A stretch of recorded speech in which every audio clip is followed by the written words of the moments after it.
Hey guys, स्वागत है आपका मिस्टर स्क्रीन्स पे। तो दोस्तों, कुछ ही दिनों में डीसी की द बैटमैन सिनेमा हॉल्स में रिलीज होने वाली है और रॉबर्ट पैटिंसन स्टारिंग ये मूवी अपने ट्रेलर से ही काफ़ी प्रॉमिसिंग लग रही है। तो आज की वीडियो में हम कुछ ऐसी ही डिटेल्स की बात करेंगे जो ये मूवी देखने से पहले आपको पता होनी चाहिए। तो बिना ज़्यादा देर किए वीडियो को अब फटाफट आगे बढ़ाते हैं। तो इनिशियली बेन एफ्लेक इस मूवी के राइटर, डायरेक्टर और एक्टर होने वाले थे और ये मूवी उनके बैटमैन की कहानी को आगे बढ़ाती। लेकिन 2017 में उन्होंने एज ए डायरेक्टर इस मूवी से स्टेप डाउन होने का फैसला लिया, लेकिन वो अभी भी इस मूवी में बैटमैन का रोल प्ले करना चाहते थे। तब as a director Matt Reeves को ये मूवी बनाने के लिए हायर किया गया, लेकिन फिर 2019 में बेन एफ्लेक पूरी तरह से इस मूवी से पीछे हट गए। तो मैट रिव्स ने एक नई स्क्रिप्ट के साथ एक नए और यंग बैटमैन को पर्दे पे लाने का फैसला किया, जो डीसी के एक्सटेंडेड यूनिवर्स का हिस्सा नहीं होगा। जिसका मतलब इस मूवी का जैक स्नाइडर की जस्टिस लीग, शज़ैम या द सुसाइड स्क्वाड के किसी भी कैरेक्टर से कोई कनेक्शन नहीं होगा। इस मूवी में ब्रूस वेन यानी बैटमैन का रोल प्ले करेंगे रॉबर्ट पैटिंसन, और हालांकि ये एक नए और यंग बैटमैन की कहानी है, बट ये एक ऑरिजिन स्टोरी नहीं होने वाली। यहाँ पे हमें ईयर 2 की कहानी दिखाई जाने वाली है, जहाँ बैटमैन इम्परफेक्ट है, इमोशनली अनस्टेबल है और ब्रूस वेन और बैटमैन की लाइफ के बीच में कॉन्फ्लिक्टेड है। इस मूवी में हमें बैटमैन का सुपर हीरो वाला पर्सपेक्टिव कम और एक बेहतरीन डिटेक्टिव वाला पर्सपेक्टिव ज़्यादा दिखाया जाएगा, तो आप इससे बहुत ज़्यादा हैवी सीजीआई मत एक्सपेक्ट करना।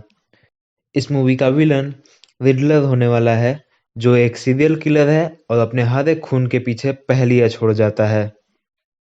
अब वैसे तो इस मूवी में हमें कोई ओरिजिन स्टोरी नहीं दिखाई जाएगी, लेकिन इस मूवी की ही एक प्रीक्वल नॉवेल रिलीज की गई है बिफोर द बैटमैन नाम से, जिसमें हमें ब्रूस वेन और द रिडलर का मूवी तक का कैरेक्टर डेवलपमेंट दिखाया जाएगा। इन अ वे हमें सॉर्ट ऑफ ओरिजिन स्टोरी दी गई है। तो मैं इस नॉवेल से कुछ मेजर डिटेल्स आपके सामने रख देता हूँ।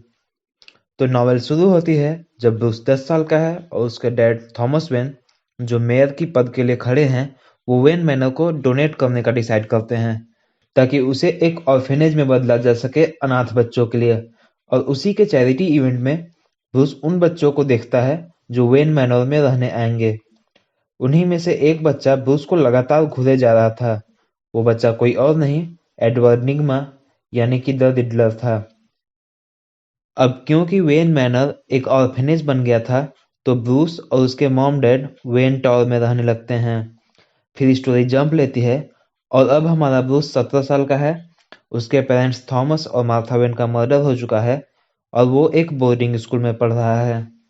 हमें ये भी पता चलता है थॉमस वेन के दोस्त और x British special forces operator Alfred को ब्रूस के ऑल टाइम गार्जियन की कस्टडी दी गई है और वो वेन एंटरप्राइजेज में भी इन्वॉल्व है। आगे हमें पता चलता है ब्रूस अपनी छुट्टियों में अपने घर वेन टावर गॉथम में आया हुआ है और उसकी सुबह अल्फ्रेड के साथ डिफरेंट फाइटिंग स्टाइल सीखने में निकलती है। और ऑफ कोर्स अल्फ्रेड उसे ये सब बैटमैन बनने के लिए नहीं, सिर्फ उसकी सेफ्टी के लिए सिखा रहा है। और ये ब्रूस सोशल तो बिल्कुल नहीं है। अपना ज़्यादातर टाइम वो एक बेसमेंट में बिताता था, जिसे उसने वेन टावर के नीचे 13 साल की उम्र में ही ढूंढ लिया था। ये बेसमेंट लीड करता था एक अबैंडन्ड सबवे स्टेशन को, जो कनेक्टेड था वेन मैनर, वेन टावर और भी दूसरी इंपॉर्टेंट जगहों से। इसे ब्रूस के दादा परदादा ने बनवाया था ताकि वो शहर के ट्रैफिक से बच के आराम से आ जा सकें, और इसके बारे में नॉर्मल पब्लिक में कोई नहीं जानता।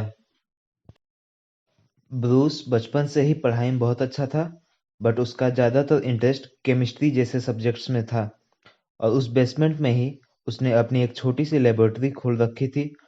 और अक्सर ही वो क्यूरियोसिटी में सड़क पे मिली किसी भी रैंडम चीज़ की टेस्टिंग वगैरह करता रहता। और हालांकि ये एक छोटी डिटेल थी, बट ये उसके डिटेक्टिव पर्सोना के डेवलपमेंट को काफ़ी जस्टिफाई करता है। हमें ये भी पता चलता है कि 16 साल की उम्र में ब्रूस को एक ओल्ड विंटेज मसल कार मिलती है, जिस पे वो तभी से काम कर रहा है। इसलिए नहीं कि वो उसे एक बैटमोबाइल बनाना चाहता था, बल्कि इसलिए कि उसे खुद अपने हाथों से कस्टमाइजेशन वगैरह करके अपने लिए एक सुपर फास्ट कार बनाना अच्छा लगता था। और 17 साल की उम्र में जब उसकी कार कंप्लीट हो गई तो वो गौथम की सड़कों पे अपनी कार को काफी तेजी से दौड़ा रहा था, जिससे पुलिस उसे रोक लेती है। लेकिन जब पुलिस वालों को पता चलता है कि ये ब्रूस वेन है तो वो बिना चालान काटे ही उसे जाने देते हैं। और ये बात ब्रूस को बहुत बुरी लगती है, क्योंकि ये वही लोग हैं जिनके ऊपर गौथम की सुरक्षा की जिम्मेदारी है। ये कानून के रखवाले ही कुछ स्पेशल लोगों को कानून तोड़ने की छूट देते हैं।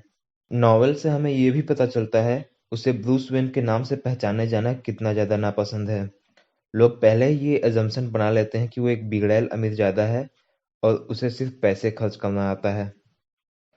अपनी कार रेसिंग के ऑब्सेशन के चलते वो इल्लीगल स्ट्रीट रेसिंग में इन्वॉल्व हो जाता है, जहाँ पे वो एक डेक्स नाम की लड़की से मिलता है। अब हम एडवर्ड निग्मा यानी कि द रिडलर के पॉइंट ऑफ व्यू से कहानी को देखें तो वो उन अनाथ बच्चों में से एक था जो ऑर्फेनेज में रहने आए थे।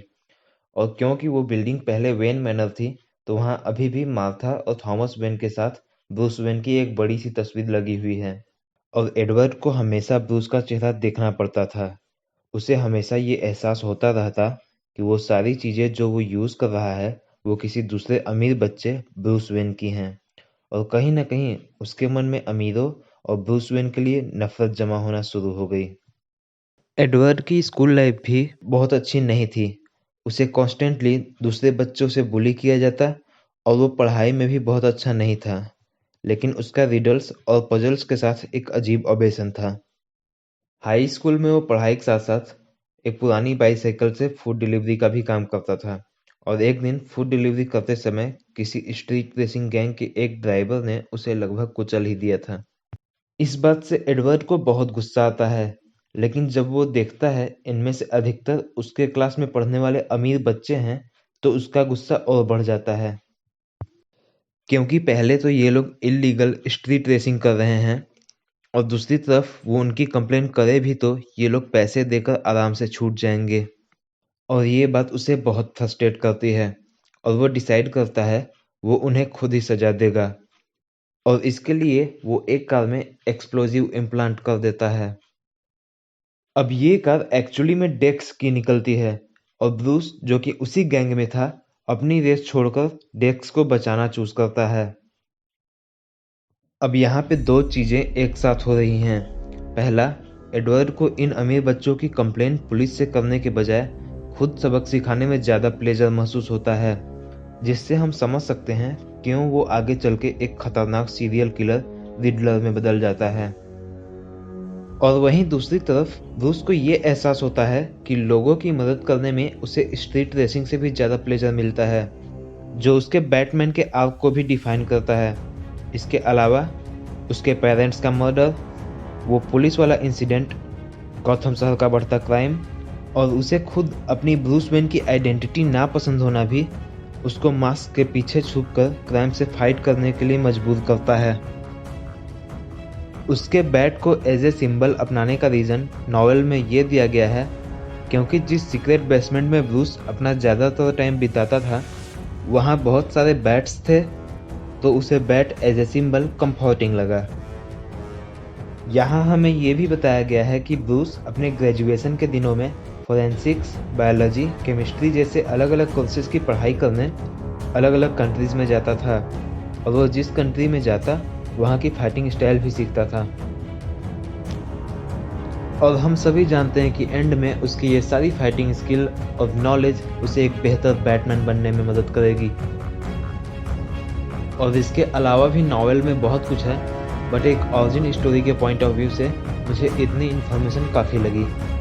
तो इस वीडियो में बस इतना ही। वीडियो पसंद आई है तो लाइक कर दीजिए। मिलते हैं आपसे अगली वीडियो में, तब तक के लिए जय हिंद, धन्यवाद।